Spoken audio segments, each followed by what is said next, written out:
여러분들께서 오늘 프랑크푸르트 한인교회를 방문하신 우리 하늘가족 여러분들 진심으로 환영합니다. 또한 온라인을 통해서 늘 함께 참석해 주시는 모든 분들 함께 감사를 드립니다. 이번 2월 1일 월삭기도회 7일 날입니다. 6시 30분에 근데 이번에 3월달까지 온라인으로서 우리가 월삭기도회를 시작한다고 하겠습니다. 그러니까 꼭 많은 분들이 참석해 주시면 고맙겠습니다. 6시 30분입니다. 월삭기도회가 아침 6시 30분에 있습니다. 다음은 우리가 이 목회자 우리 목사님께서 휴가를 가시기 때문에 이번 1월 8일 월요일에는 우리가 교과 공부는 여러분들이 각 가정에서 여러분들이 스스로 공부를 해 주시면 개인적으로 진행해 주시면 감사하겠습니다. 또 신임 집사님 안수식이 1월 13일 토요일 예배 중입니다. 특별히 우리 온라인에 지금 참석하신 우리 한나 청년 이거 꼭 잊어버리지 마시기 바랍니다. 신임 집사 대상 김한나입니다. 자, 이번 주부터는 설거지 봉사조가 바뀝니다. 참고하셔서 매일의 기쁨을 누리시길 소망합니다. 자, 여러분들 이 밑에 있죠? 봉사조 꼭 참고하셔가지고 여러분들이 함께 즐거운 봉사를 해주시면 고맙겠습니다. 오늘 이것으로서 소식 마치고 특별한 소식이 없습니까? 예, 없는 것으로 알고 우리 예배 준비하겠습니다.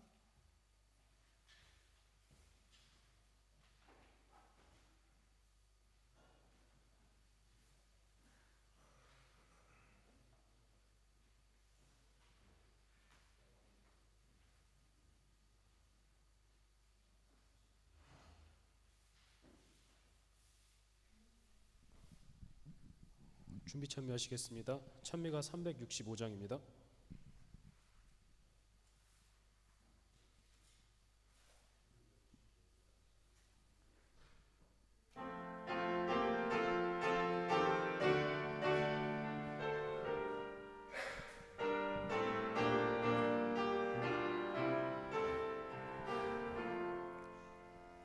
구주와 함께 못 박혔으니 구주와 함께 또 영생 얻네. 영광의 기약이 이르도록 언제나 주만 바라봅니다. 언제나 날 사랑하시는 주 언제나 새 생명 주시겠네. 영광의 기약이 이르도록 언제나 주만 바라봅니다. 마음속에 시험을 받을 때와 무거운 근심이 있을 때에 주께서 나와 늘 함께하며 언제나 나를 도와주시네. 언제나 날 사랑하시는 주 언제나 새 생명 주시겠네. 영광의 기약이 이르도록 언제나 주만 바라봅니다. 비창한 눈물을 흘릴 때와 애통한 마음으로 단식할 때 주께서 그때도 같이 하며 언제나 나를 생각하시네. 언제나 날 사랑하시는 주 언제나 새 생명 주시겠네. 영광의 기약이 이르도록 언제나 주만 바라봅니다. 내 몸에 연약함 하시는 주, 못 고칠 질병이 아주 없네. 괴로운 날이나 기쁜 때나 언제나 나와 함께 계시네. 언제나 날 사랑하시는 주, 언제나 새 생명 주시겠네. 영광의 기약이 이르도록 언제나 주만 바라봅니다.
성부와 성자 성령 삼위께 영광 돌려보내세. 태초부터 이제까지 또 영세 무궁토록 성삼위께 아멘.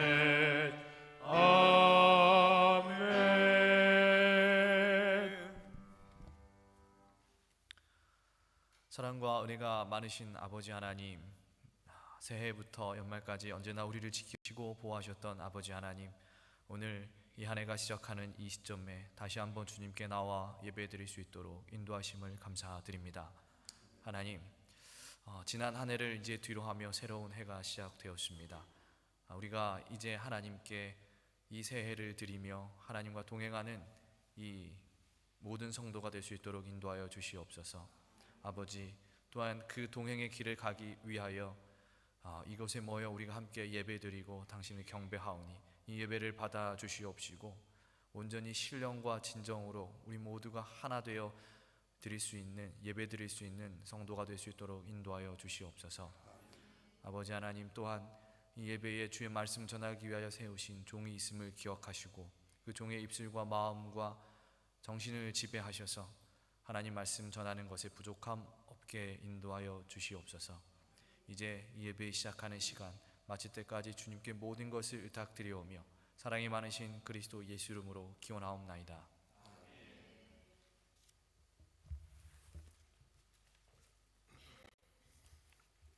성경 봉독 845장 신년입니다. 봉독하겠습니다. 그러므로 너희는 내가 오늘 너희에게 명하는 모든 명령을 지키라. 그리하면 너희가 강성할 것이요 너희가 건너가 차지할 땅에 들어가서 그것을 차지할 것이며 또 여호와께서 너희의 조상들에게 맹세하여 그들과 그들의 후손에게 주라고 하신 땅 곧 젖과 꿀이 흐르는 땅에서 너희의 날이 장구하리라.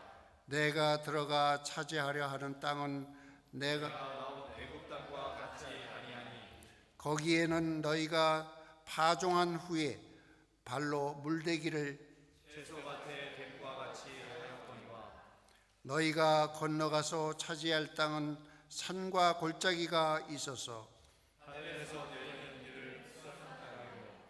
내 하나님 여호와께서 돌보아 주시는 땅이라. 영제까지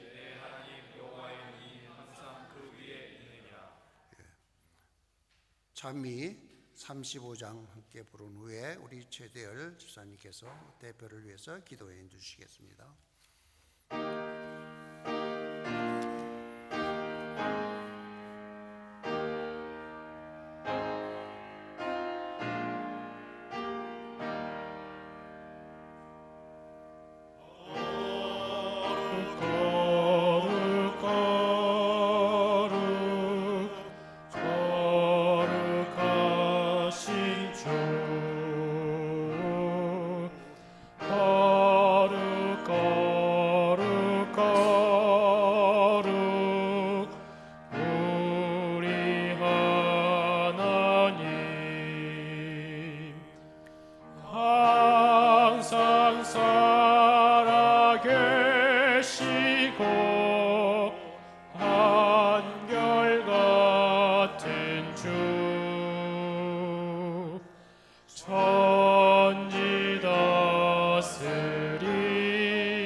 기도드리겠습니다. 하늘에 계신 거룩하신 아버지 하나님, 2024년 첫 안식일을 저희 성도님들과 함께 예배당에 모여서 거룩한 주님을 찬양하고 주님의 종으로부터 받는 우리 주님의 말씀을 들을 수 있도록 도와주시니 감사합니다. 저희들에게 빈 마음을 허락하시고 저희들 마음속에 다툼이나 이기심이나 질투나 이런 모든 것을 제해 주시고 이 순간 주님께서 주시는 그 말씀을 마음에 담아 2024년 살아가는데 큰 힘이 될 수 있도록 인도하여 주옵소서. 연초부터 연말까지 저희의 모든 것을 살펴주시고 또 저희의 기도를 들어주시는 주님께서 저희와 함께 하심에 저희들 감사를 드립니다. 이 한 시간 주님의 종 단위에 세우셨으니 홀로 두지 마시고 주님의 성령하심이 또 이 자리에 임하셔서 전하는 주님의 종과 듣는 저희의 모든 자녀들이 이 한 시간 오로지 주님을 마음에 새기는 귀한 시간 되도록 인도하여 주옵소서. 오늘 이 하루를 주님께서 저희의 안식의 쉼을 주심을 감사드리며 예수님의 이름으로 감사 기도합니다.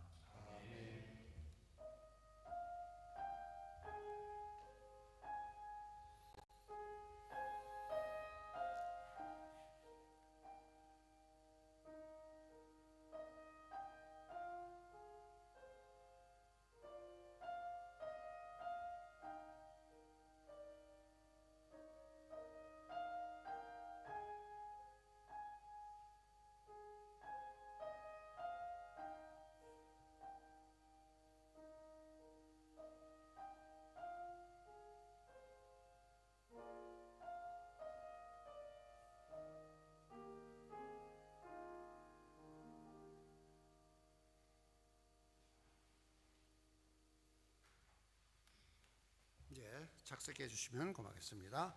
이 시간은 특별 찬양 시간입니다.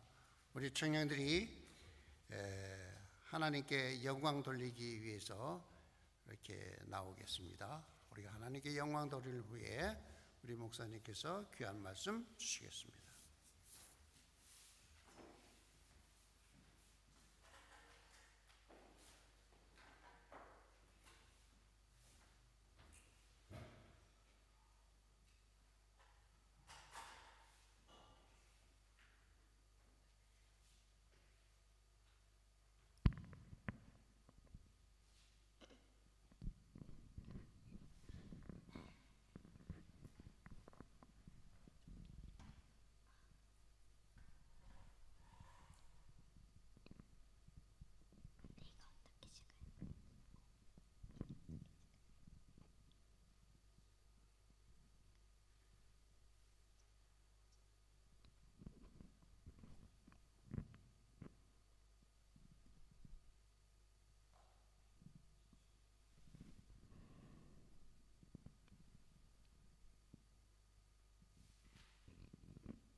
네, 오늘 하나님 말씀 출애굽기 40장 1절과 2절 말씀을 읽겠습니다.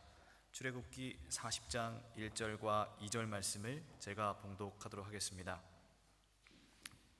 우리 성경을 펴셔서 성경을 있으신 분들은 다 함께 펴주시고 성경 없으신 분들 앞에 화면을 참고해 주시면 감사하겠습니다. 이 말씀 제가 봉독하겠습니다. 여호와께서 모세에게 말씀하여 이르시되 너는 첫째 달 초하루에 성막 곧 회막을 세우고 라고 했습니다. 성도 여러분 안녕하십니까? 네, 감사합니다. 우리 새해 첫 안식일이 되었습니다. 옛말에 처음이 좋으면 뭐가 좋다는 말이 있죠? 처음이 좋으면 끝이 좋다는 말이 있죠. 오늘 첫 안식일, 새해 첫 안식일 정말 행복하게 보내셔서 올 한해 연말까지 모두 다 즐겁고 기쁨이 누리는 성도님들 되시기를 간절히 소망합니다. 특별히 오늘 그 박예린 청년과 하율 어린이가 찬양을 불러 주었는데요. 찬양의 가사 중에 이런 내용이 있었어요. 정말 사랑한다, 사랑한다, 뜨겁게 사랑한다. 이런 가사가 있었는데요. 우리 2024년에는 정말 우리 모두가 서로 뜨겁게 사랑해서 우리가 정말 이 교회가 화상을 입을 정도로 정말 뜨겁게 그렇게 사랑할 수 있는 우리 성도님들 되시기를 간절히 기도해 봅니다. 오늘 이 시간 우리가 살펴볼 말씀은 출애굽기 40장의 말씀입니다. 이 말씀은 하나님께서 이제 다가오는 새해 1월 1일에 무엇을 해야 하는지, 1월 1일에 새해에 무엇을 해야 하는지 이스라엘 백성들에게 전달하신 말씀인데요. 오늘 우리도 새해를 보내고 있죠. 그리고 오늘은 앞서 말씀드렸던 것처럼 새해 첫 안식일입니다. 그런 시작 시간에 우리가 모두 놓여 있는 것입니다. 그래서 오늘 이 시간에 저는 이 출애굽기 40장 이 말씀을 우리 함께 보면서 이 2024년을 시작하는 우리에게 하나님께서 무엇이라 말씀하시는지, 그리고 오늘 우리는 어떠한 삶을 또 살아가야 하는지 좀 나누어 보려고 하는 것입니다.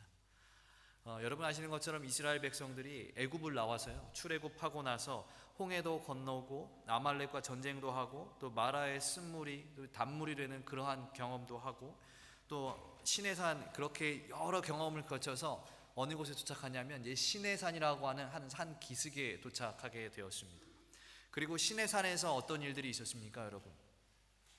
시내산에 있었던 아주 유명한 어떤 성경의 이야기가 있는데요. 어떤 일이 있었죠? 모세가 뭘 받았어요? 십계명을 받는 일이 있었습니다. 그리고 십계명을 받고 내려왔더니 이스라엘 백성들이 뭐 하고 있었어요?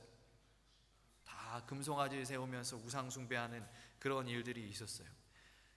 그렇게 1년의 시간을 보냈어요. 출애굽한 다음부터 이때까지가 1년의 시간입니다. 1년의 시간 동안 너무나 많은 일이 있었죠. 홍해 건너고 쓴물이 단물이 되고 또 만나를 계속 처음은 경험하기도 하고 또 십계명 돌판도 받고 금송아지를 숭배하기도 하는 너무나 다사다난했던 해가 바로 그 1년 그 해였어요. 그러던 중 하나님께서 모세를 이제 부르셔서 말씀을 하십니다. 오늘 읽었던 말씀에 너는 첫째 달 초하루에 성막을 세워라. 1월 1일에 뭐 하라고 말씀하시는 거예요? 첫째 달 초하루 1월 1일에 뭐 하라고 말씀하셔요? 성막을 뭐 하라고요? 세워라 라는 것입니다. 성전을 봉헌하라고 하는 것입니다. 성전을 봉헌하여 드리라고 이야기하시는 거예요. 모세가 성막에 대한 이상을 받은 것은 사실 애굽을 떠난 지 한 3개월쯤 되었을 때예요. 애굽을 떠난 지 3개월쯤 되었을 때. 앞서 말씀드린 것처럼 모세는 이때 시내산에서 하나님의 율법을 받게 되는데요. 그러니까 아까 제가 말씀드렸던 그 모든 이야기들은 사실 3개월 안에 다 일어난 이야기예요. 근데 그때 이 모세가 십계명 돌판만 받은 것이 아니고요. 그때 하나님께서 이 성막에 대한 이상도 함께 주셨어요. 너희가 이제 내가 거할, 너희 안에 내가 거할 성전을 너희가 지어라, 성막을 지어라. 그런데 그 이상을 이 모세가 이 십계명 돌판 함께 받았다라고 하는 것입니다. 그리고 시내산에서 내려온 이 모세는 이스라엘 백성들 중에 이제 재주가 좋은 여러 사람들을 이제 불러서 이제 자기가 봤던 그 식양대로 이제 성막을 짓기 시작하는 것입니다. 근데 특이한 것은 하나님께서 성막의 여러 물품들이 다 완성되면 그 성막을 세우고 봉헌하라라고 말씀하지 아니하시고 이 성막을 언제 봉헌하라고 말씀하셨어요? 언제 세우라고 말씀하셨어요? 첫째 달 초하루요. 1월 1일에 성막을 세우라고 하셨어요. 여러분, 우리 생각 같아서는 하나님이 거하시는 집, 이 성막, 성전을 지으면서 빨리 완성되면 완성되는 대로 성막을 세우고 봉헌 예배를 드리면 될 것 같은데, 그게 좋을 것 같은데, 하나님의 생각은 왜요? 그렇지 않으셨다는 것입니다. 1월 1일에 맞춰서 그걸 하라고 하셨어요. 1월 1일에. 그 이유가 무엇이냐면요, 사실 이 1월 1일이라고 하는 의미가 어떤 의미가 있습니까? 1월 1일, 가장 처음, 시작의 의미가 있지 않습니까? 가장 먼저의 의미가 있는 것입니다. 그래서 하나님은 이 가장 첫날에 하나님의 전을 봉헌하게 하심으로써 한 해 동안, 혹으로 앞으로 있을 그 이스라엘의 삶 속에서 이스라엘 백성들이 가장 먼저, 가장 우선하게 생각해야 할 것이 무엇인지 알게 하시기 위해서 하나님께서 1월 1일에 그 처음을 시작하는, 가장 먼저를 의미하는 1월 1일에 그 성막을 봉헌하라고 말씀을 하신 것입니다. 상징적인 의미가 있는 거죠. 그래서 그들은 이 성막이 완성되는 날이 아니라 한 해가 시작되는 그 날에 성막을 세워야 했던 것입니다. 그리고 실제로 모세와 이스라엘 백성들은 오늘 우리가 읽지는 않았지만 40장 17절의 말씀 보시면 둘째 해 첫째 달 그 달 초하루에 성막을 세우고 그 하나님께 그 성막을 이제 드리게 되었습니다. 오늘 우리는 정월 초하룻날 이스라엘 백성들에게 전하신 이 하나님의 메시지, 정월 초하룻날 너희가 해야 할 일들의 무엇인지 알려주는 이 하나님의 메시지에 대해서 굉장히 우리는 잊지 않고 중요하게 생각할 필요가 있어요. 근데 그 하나님의 메시지가 무엇이냐면 바로 드림이라고 하는 거예요. 드림. 매년 새해마다 많은 사람들이 기도를 합니다. 여러분도 기도하셨습니까? 새해 아침에? 무엇을 기도하셨습니까? 네, 그렇죠. 하나님께 우리는 기도를 하면서 오늘 한 해도 건강하게 해주세요. 또 올 한 해도 또 모든 일 잘 되게 해주세요. 또 올 한 해도 우리가 또 영적으로 더 성장하게 해주세요. 이렇게 이런저런 여러 가지 기도를 드립니다. 저 역시도 새해 아침에 그러한 기도를 많이 드리는데, 근데 그때 우리의 드리는 기도의 내용을 보면 다 어때요? 다 뭐 하는 기도예요? 네? 뭘 달라고 하는 기도예요. 네. 이거 주세요, 저거 주세요. 이 사람들은 새해가 되면 참 뭘 받기 좋아해요. 그죠? 그러니까 사람들이 우리가 인사할 때 다 뭐라 그래요? 새해 복 많이 받으세요. 네. 물론 내가 받는 건 아니지만 다른 사람에서 비하는 거지만 어쨌든 사람들이 다 받기를, 새해 복 많이 받으세요. 네. 복을 많이 받기를 바라는 거예요. 그죠? 네. 사실 이런 기도의 모습 우리가 나쁘다고 말할 수는 없겠어요. 왜냐하면 새해를 시작하는 그때 하나님을 믿는 자들이 하나님께 간구하고 소망을 기도하는 것은 믿는 자의 특권이기도 하니까 그것을 나쁘다고 말할 수는 없을 거예요.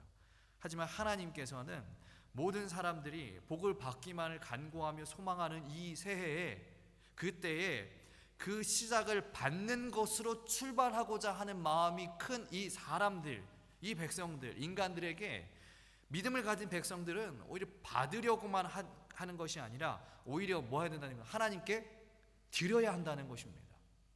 이것을 가르치시고 싶은 거예요. 하나님께 뭐 주세요, 뭐 주세요 하는 게 아니라 오히려 너희를 하나님께 드려라. 무엇을 드려라 라고 하는 거예요. 그래서 하나님께서는 이스라엘 백성들에게, 자, 이제 새해가 되었으니까 내가 너희한테 복을 줄게. 내가 너희 지켜주고 너희 젖과 꿀이 흐르는 땅으로 인도해주고 너희 정말 내가 약속의 가나안 땅으로 데려가 줄게. 이렇게 말씀하지 아니하시고 새해 1월 1일에 너희가 해야 할 것을 하나님께 하나님께 드려야 한다는 것을 가르치시기 위해 뭘 봉헌하라고 하시는 거예요? 성전을 봉헌하라 라고 말씀을 하시는 거예요. 그러므로 오늘 우리도 이 성경의 교훈을 따라서 새해가 시작되는 이때에 내가 무엇을 채우기 위하여 하나님께 요구하기보다는 하나님께 먼저 드릴 수 있는 믿음이 있어야 할 것입니다. 모두가 다 받기 원하던 때, 우리 신약에 보면 한 여인이 모두가 다 받기 원하던 때에 이 마리아라는 여인이 옥합을 깨어 부었던 이야기가 있어요. 그죠? 다 예수님의 옆에 앉아서 어떤 것을 받기 원하던 그 순간 유일하게 하나님께 예수님께 무엇을 드렸던, 옥합을 깨어 드렸던 그 여인의 마음처럼 우리의 마음도 그러하여 하나님께 드리는 한 해의 출발이 되기를 간절히 소망해 봅니다. 그런데 그렇다면 오늘 우리는 하나님께 무엇을 드려야 할까? 무엇을 드려야 할까?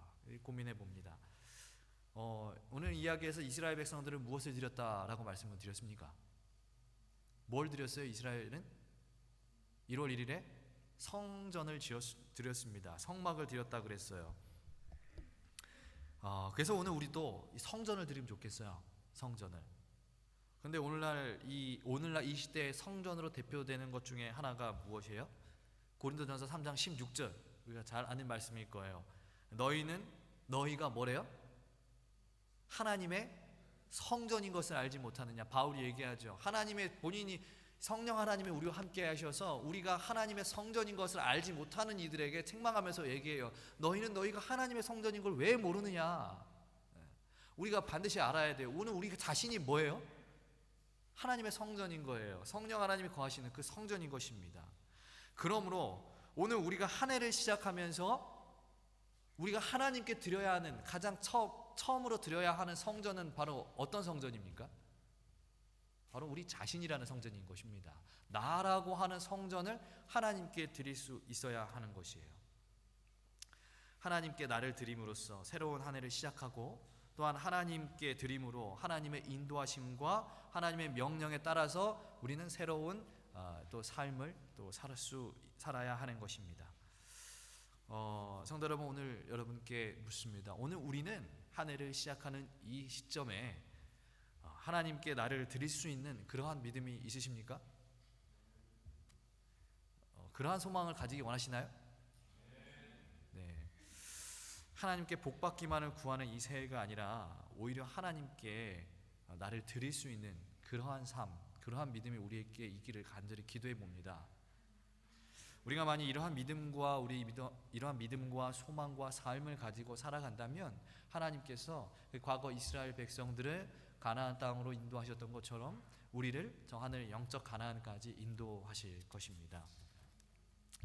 근데 여기서 우리가 또 한 가지 생각해 봐야 할 것은, 하나의 문제는, 그렇다면 오늘 우리는 어떻게 나를 하나님께 드릴 수 있을까? 도대체 나를 하나님께 드린다는 것, 나라고 하는 성전을 하나님께 드린다라고 하는 것의 의미는 무엇일까? 우리가 좀 생각해 봐야 할 문제겠죠.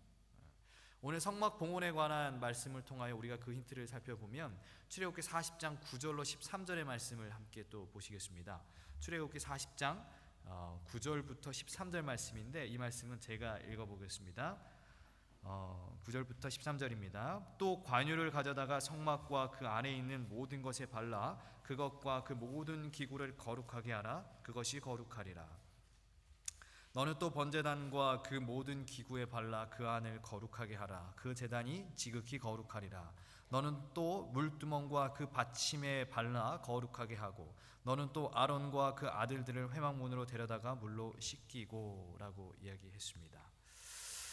13절, 아론에게 또 거룩한 옷을 입히고 그에게 기름을 부어 거룩하게 하여 그가 내게 제사장의 직분을 행하게 하라 그랬습니다.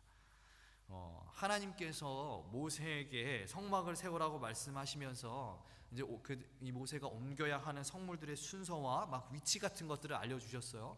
여기다간 이거 세우고 여기다간 이거 세우고 막 이렇게 말씀하셨어요.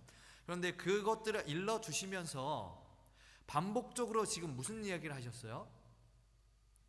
여기 지금 우리 40장 9절 13절 보시면 반복적으로 나오는 단어가 있어요. 구절이 있어요. 뭐예요? 거룩하게 하라는 거예요. 거룩하게 하라는 거. 성막을 세워 봉헌하는 모세에게 내려진 어쩌면 가장 중요한 지침이 무엇이냐면 그 성막의 기물들을 뭐하게 하라는 거예요? 거룩하게 하라는 것입니다. 거룩하게 하라는 거. 여러분, 이 거룩이라고 하는 것의 의미를 잘 알고 계실 거예요. 거룩의 의미가 무엇입니까? 거룩은 구별하는 것입니다. 분별하다라는 뜻이에요. 세상의 것과 하나님의 것을 성별하여 하나님에게 사용되는 것, 하나님의 것을 세상의 일로 사용하지 않겠다라고 하는 것이 뭐예요? 그게 바로 거룩이라고 하는 것입니다. 왜 하나님은 성막을 세운 백성들에게 이 모세에게 그 기물을 거룩하게 하라고 하셨을까요? 이유가 무엇입니까? 거룩하지 않은 것을 하나님께서 뭐 할 수 없어요? 받으실 수 없어요. 그래서 하나님은 그 모든 것들, 성전 안에 하나님이 거하시는 그 집, 그 성막의 모든 것들을 다 뭐 하라고 하신 거예요? 거룩하게 하라고 말씀하신 거예요. 거룩하지 않으면 하나님께서 받으실 수 없기 때문에 그러하여 이렇게 성전의 기물이 거룩해져야 하는 것처럼 오늘 우리도 하나님께 우리의 자신이라고 하는 성전을 드림으로써, 나라고 하는 성전을 드림으로써 오늘 우리도 어떠한 삶을 살아야 하는 것입니까? 거룩한 삶을 살아야 하는 것입니다. 우리 이 새해에 우리 스스로 우리가 하나님께 나를 드리기 간절히 소망하신다면 우리는 거룩이라고 하는 이 삶을 잊어서는 안 되는 것이에요. 이 거룩의 삶이 하나님께 나를 드리기로 결심한 모든 사람들의 가장 첫 번째요 유일한 과제인 것입니다, 여러분. 우리 모두가 그런 의미에서 2024년에는 거룩, 이 두 글자의 삶을 쫓아서 살아가는 성도님 되기를 간절히 기도해 봅니다. 근데 중요한 것은 또 중요한 건 무엇이냐면 우리가 그동안 수없이 많이 거룩을 생각했죠. 그죠? 세상과 구별되기 위해서 열심히 거룩하게 살아 보려고 했지만 쉽습니까? 어렵습니까? 여러분 어떤 것 같으세요? 거룩한 삶, 아마 우리 중에 이 거룩한 삶을 쉽다고 말할 수 있는 분은 아무도 안 계실 거예요. 저를 포함해서요. 하나님께 드려지기 위해서 하나님은 거룩하라고 말씀하시는데 이 거룩이라고 하는 그 삶이 너무 어려워 보여요. 우리는 어쩌면 매해에, 어쩌면 매주, 매일 아침, 매주가 시작되는 그 시간, 또 매해가 시작되는 이 시간, 이렇게 매 순간 우리가 거룩한 삶을 쫓아서 기도해보고 간구해보지만 내 삶의 실천이 안 되는 경우가 너무나 많이 있는데요. 우리가 분명 거룩해져야 할 것 같긴 한데 시험이 올 때, 유혹이 찾아올 때 금방 무너지는 경우가 너무 허다하죠. 여러분 근데 거룩이라고 하는 그 단어를 들으시면은 느낌이 어떠신가요? 당신 거룩해야 돼, 우리 거룩하게 살아야 돼, 이러면은 마음에 어떤 마음이 드세요, 여러분? 솔직한 마음으로요. 그 웃음의 의미는 제가 생각한 것과 아마 동일한 것 같아요. 많은 사람들이 거룩이라는 말을 들으면 부담스러워합니다. 거룩이라고 하는 것은 우리가 감히 할 수도 없는 너무나 높은 표준이라고 생각하죠. 너무나 높은 이상이라고 생각합니다. 그게 바로 우리가 받아들이는 이 거룩의 삶이에요. 거룩 목사님이 또 혹은 교회에서 거룩해야 합니다라고 이야기하면 속으로 내가 어떻게, 나는 아직도 사람을 사랑하지도 않고, 나는 아직도 마음이 시기도 있고 미움도 있고 질투도 있고, 나는 아직도 거짓말도 하고, 그런데 내가 어떻게 거룩한 삶을 살 수 있지? 또 어떤 분들은 나는 아직 음식물 개혁도 못하고, 나는 아직도 안식일도 잘 지키지 못하는데, 이런 생각이 들면서 이 거룩이라고 하는 단어와 자신의 그 삶의 현실 속에서, 삶 속에서 정말 신앙의 괴리감을 느끼는 경우가 굉장히 많습니다. 이 거룩에 약간 노이로제가 걸린 분들이 많아요. 그러나 하나님은 우리가 거룩해졌을 때가 아니라 우리가 아직 죄인 되었을 때 이 땅에 그리스도를 보내셨음을 기억하셔야 됩니다. 그리고 더 나아가서 그리스도는 우리가 거룩하게 되었을 때가 아니라 우리가 아직 그 죄인 되었을 때에 우리를 위해서 십자가에 달려 돌아가셨음을 여러분 기억해야 합니다. 우리가 지금 이 거룩의 표준을 완성했다 하지 못할지라도 그래도 하나님은 우리를 사랑하셨다는 거예요.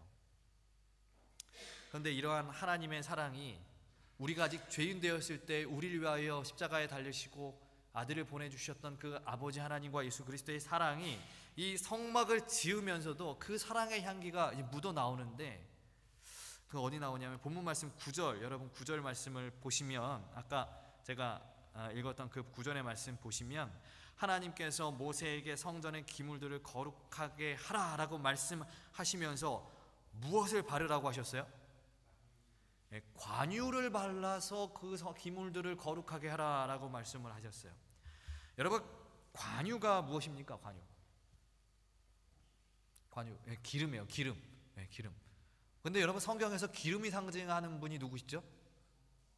성령 하나님 맞습니다. 누가복음 4장 18절에요. 주의 성령이 내게 임하셨으니 이는 가난한 자에게 복음을 전하게 하시려고 내게 기름을 부으시고, 예수님께서 하시는 말씀이에요. 또 나를 보내사 포로된 자에게 자유를, 눈먼 자에게 다시 보게 함을 전파하며 눌린 자를 자유롭게 하고 라고 예수님께서 말씀을 하셨습니다. 예수님께서 주의 성령이 당신에게 임하신 것을 어떻게 표현하셨어요? 기름을 부으셨다라고 표현을 하셨습니다. 이 외에도 성경의 여러 곳에서는 이 성령 하나님을 상징하는 한 표현으로 기름이 너무나 많이 등장하죠. 그런데 그 성령 하나님을 상징하는 기름을 모세에게 어떻게 하라고 하시는 거예요? 다 바르라고 하시는 거예요. 번제단에도 바르고 물두멍에도 바르고 그 받침에도 바르고, 또 이 거룩한 이 직분을 수행하는 제사장들에게, 아론에게 뭐 하라는 거예요? 기름을 아예 뭐 하라요? 기름을 부으라는 거예요. 다 기름을 바르고 부으라는 것입니다. 그래야 뭐 한다는 거예요? 거룩해진다라고 이야기를 하시는 것입니다. 성물이 거룩하게 되기 위해서는 여러분, 반드시 기름이 발라져야 했습니다. 그리고 그 기름이 발라졌을 때 그 기름이 성전의 기물들을 뭐하게 하냐면 거룩하게 했던 거예요. 무엇이 성전의 기물들을 거룩하게 했다고요? 기름이요. 이러한 관점에서 볼 때, 그렇다면 오늘 우리를 거룩하게 하는 분은 누구실까요? 성령 하나님인 것입니다. 우리는 우리 스스로 거룩해질 수 있습니까, 여러분? 절대 거룩해질 수 없어요. 성령 하나님께서 우리와 함께 할 때 우리는 그 거룩의 길을 걸어갈 수가 있는 것입니다. 근데 놀라운 것은 이 거룩의 시점인데요, 성경을 보시면 뭐 하면 거룩하게 된다 그랬어요? 기름을 바르면 그것이 거룩하게 된다 그랬어요. 기름만 발라도 뭐 하게 된대요? 거룩해진대요. 기름만 발라도. 그 성전의 기물들이 아직 하나님께 한 번도 제사를 드려보지 못하고 예배를 드려보지도 못하고, 그 기물들이 아직 그 세상에서 자란 나무의 냄새와 세상에서 자란 그 고철의 냄새가 아직 있다고 할지라도, 그 기물들의 기름만 발라지면 뭐 하다는 거예요? 그 기물은 거룩해진다는 거예요. 이 세상의 기물이 하나님께 바쳐진 성물이 된다는 것입니다. 오늘 우리도 이와 같은 거예요. 우리가 아직 세상의 냄새가 날지라도 성령의 기름이 부어지면 우리는 거룩하여지는 것입니다. 우리가 아직 죄인 되었을 때에 아직 세상의 냄새가 다 빠지지 않고 세상의 때가 다 벗겨지지 않았다 할지라도, 아직 예수님을 만나는 정말 감동적인 경험도 없고, 아직 내가 그 하나님 사업에 정말 열심히 봉사하기 위한 그런 마음이 아직 열심히 참여하지도 못한다 할지라도, 그렇다 할지라도 성령 하나님이 오늘 우리와 내 삶에 함께 하시면 우리는 거룩의 길을, 거룩의 삶을 시작한다는 거예요. 그리고 그렇게 길을 시작하면 예수님께서 이 땅에 오실 때 그 거룩이 완성되는 거죠. 근데 이 사실이 오늘 우리에게 너무나 은혜로운 것은, 우리가 아직 완성되지도 않았는데 이제 그 거룩의 길을 걷기 시작했는데, 아직 세상의 때가 아직 많이 묻어 있는데 하나님께서 나를 거룩하다라고 말씀해 주시는 것이 너무나 은혜인 것입니다, 여러분. 하나님은 우리에게 말씀하십니다. 나와 함께하자. 그래야 너가 거룩해진다. 아무개야, 너 아직 사람 미워해? 너 아직 안식을 못 지켜? 아직 음식물 개혁 못했어? 아직도 누구 질투하고 시기하고 네 욕심대로 살려고 해? 그래도 괜찮아. 나와 함께하자. 내가 도와줄게. 내가 너 붙잡고 가줄게. 나만 놓지 말고 함께 가자. 그게 바로 거룩이야. 이게 하나님의 음성이에요. 하나님의 음성. 너 아직 잘하지 않았어도 괜찮아. 아직 완성되지 않았어도 괜찮아. 나와 함께 가는 그 길이 바로 거룩의 길이야. 이것이 하나님께서 우리에게 바라시는 삶인 것입니다. 오늘 우리는 이 거룩이라고 하는 삶을 너무 높게 생각하지만 하나님께서 바라보시는 거룩은 사실 그렇게 높은 게 아니에요. 그렇게 높은 게 아니에요. 우리는 이 거룩의 완성을 생각하면서 그것을 생각하면서 살려고 하다 보니까 이 거룩한 삶이 마음에 부담이 되고 나를 하나님께 드리는 것이 마음속에 큰 짐이 되지만, 하나님께서는 거룩의 완성을 기대하시는 게 아니라 그 첫 시작을 바라시는 거예요. 나하고 함께 가자. 그러면 내가 너 변화시켜줄게, 바꿔줄게. 이게 이제 하나님이 바라시는 우리의 거룩한 삶이거든요. 우리 성도 여러분, 거룩한 사람과 거룩하지 않은 사람의 차이가 어떤 것 같으세요, 여러분? 거룩한 사람과 거룩하지 않은 사람의 차이 크지 않아요. 겉으로 봤을 때 보여지는 그 큰 차이가 거룩한 사람과 거룩하지 않은 사람의 차이를 내는 게 아니에요. 보여지는 모습으로 거룩과 거룩하지 않음을 이야기하는 게 아니에요. 내 마음속에 내가 하루를 살아가면서 성령 하나님과 동행하는 사람, 그 사람은 내가 아직은 조금 부족하다 할지라도 그 사람은 거룩한 길을 가는 것입니다. 그런데 겉으로 막 다 잘해요. 신앙의 길을 살아가요. 그런데 그 삶 속에서 일상에서 하나님 없이 살아가는 사람, 교회 와서 열심히 해요. 그런데 하나님 없이 살아가는 사람, 그 사람이 하나님 거룩하다 생각 안 하신다는 거예요. 하나님은 우리 하나님은 성령의 인도하심을 따라 예수님께로 가는 그 길이 어떤 사람은 좀 느리고 더디고 이 사람이 점점점 변화되는 것이 좀 미진해 보인다 할지라도 그 길을 걷는 모든 사람들 하나님께서 다 거룩하다라고 불러주시는 것입니다. 그러므로 여러분, 이 새해에 이제 하나님과 동행하는 그 거룩의 삶을 다짐하시기를 간절히 소망합니다. 그것이 바로 하나님께서 이 새해에 성전을 드리라고 말씀하신 그 말씀에서 얻을 수 있는 우리의 가장 중요한 교훈인 것입니다. 로마서 12장 1절에 우리가 잘 아는 말씀이 있습니다. 그러므로 형제들아, 내가 하나님의 모든 자비하심으로 너희를 권하노니 너희 몸을 하나님이 기뻐하시는 거룩한 산 제물로 드리라. 이는 너희가 드릴 영적 예배니라. 오늘 말씀처럼 이 로마서의 말씀에도 2024년을 시작하는 이 시간, 성령 하나님의 도우심으로 거룩하여져서 너희 자신을 드려라 라고 말씀을 하고 있습니다. 우리가 처음에 읽었던 그 출애굽기의 말씀을 보시면 하나님께 드려졌던 그 성전의 기물들이 나오는데요, 그 성전의 기물들이요, 여러분 사실 하나님께 드려지지 않으면 다 뭐에 불과한 것입니까? 여러분, 그 법궤 괴짝 있잖아요. 그게 하나님께 드려지지 않았으면 그게 뭐에 불과한 거예요? 그냥 나무 상자에 불과한 거예요. 그 물두멍 있잖아요. 그 물두멍 하나님께 드려지지 않았으면 뭐에 불과한 거예요? 그냥 세수대야에 불과한 거예요.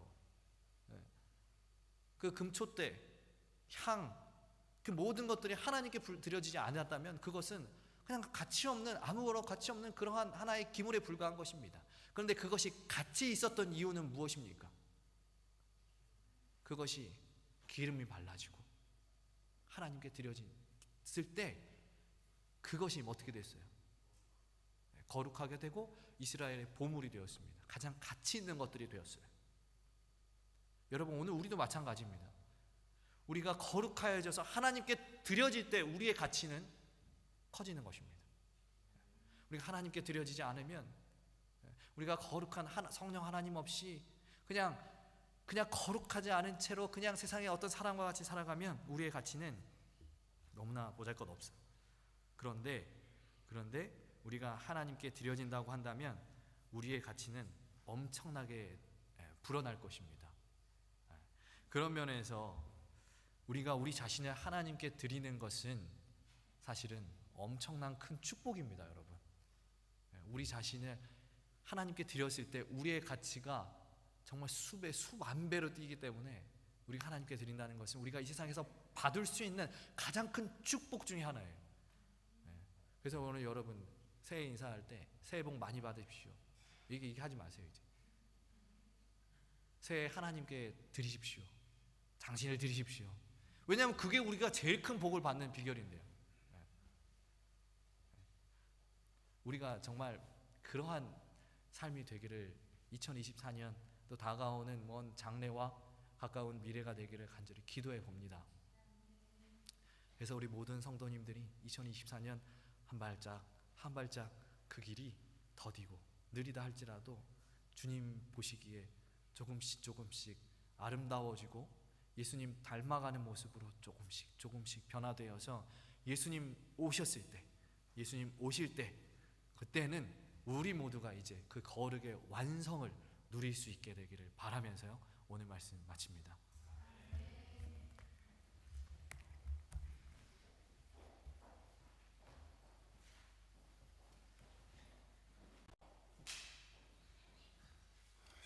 이 시간은 여러분들이 준비하신 헌금을 주 앞에 드리는 시간입니다.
만국 근원 주 하나님 천하 사람 모두 찬송 만만 천사 음성 높여 성부 성자 성령 찬송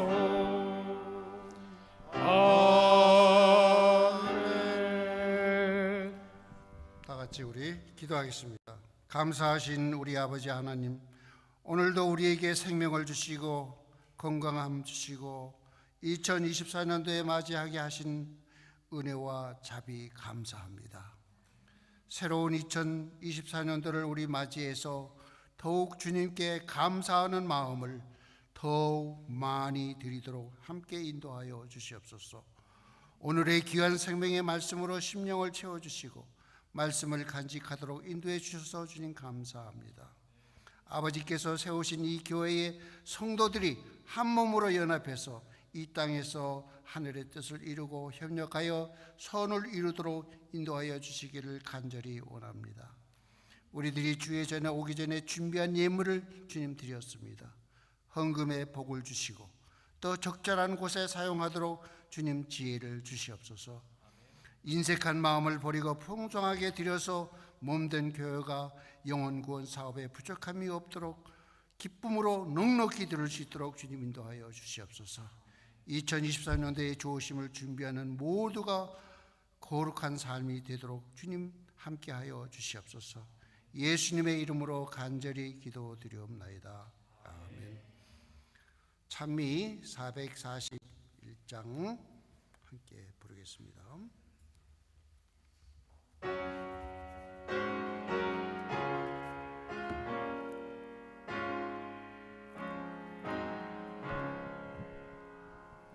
오 주여 내 마음 받으소서. 날마다 주의 맘 내게 주사. 자유의 진리를 알게 하고 주님만 높이게 하옵소서. 오 주여 내 성품 살피소서. 내 안에 보좌를 마련하사 영원한 사랑을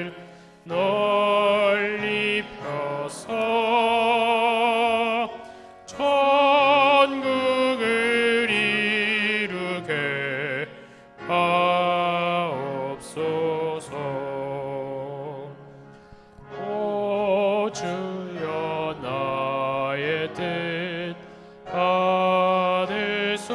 받으소서. 내 마음 가운데 임하시오.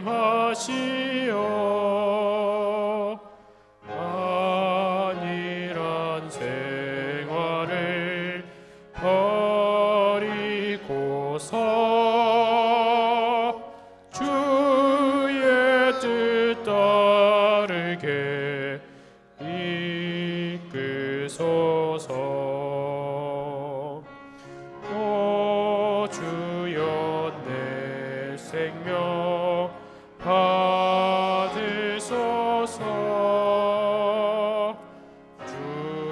주님의 경륜을 이루도록 시간과 재능을 받으리어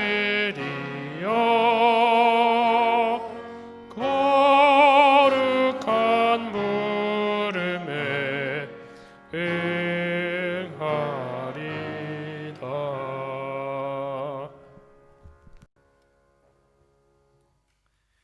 이제는 아버지 하나님, 크신 아버지 하나님의 사랑과 예수 그리스도 다음없는 은혜와 성령의 교통하심이 이제 2024년 또 다가오는 모든 장래에 우리 자신을 하나님께 드리며 성령 하나님과 동행하며 거룩의 길을 가기로 결심한 이곳에 있는 모든 주의 자녀 위에 이제로부터 영원까지 함께할지어다.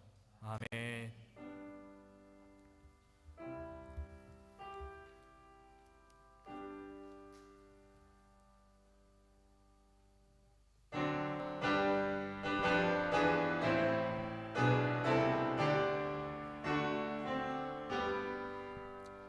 내 주님 오시리, 확실히 오시리.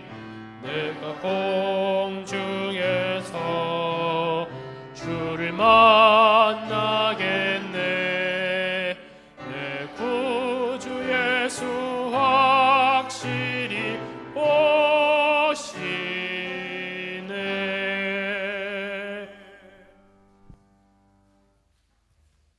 감사합니다. 오늘 예배 모두 마쳤습니다. 주 안에서 승리하는 오늘 일주일 삶 되시기를 간절히 바라면서 인사드리겠습니다. 감사합니다.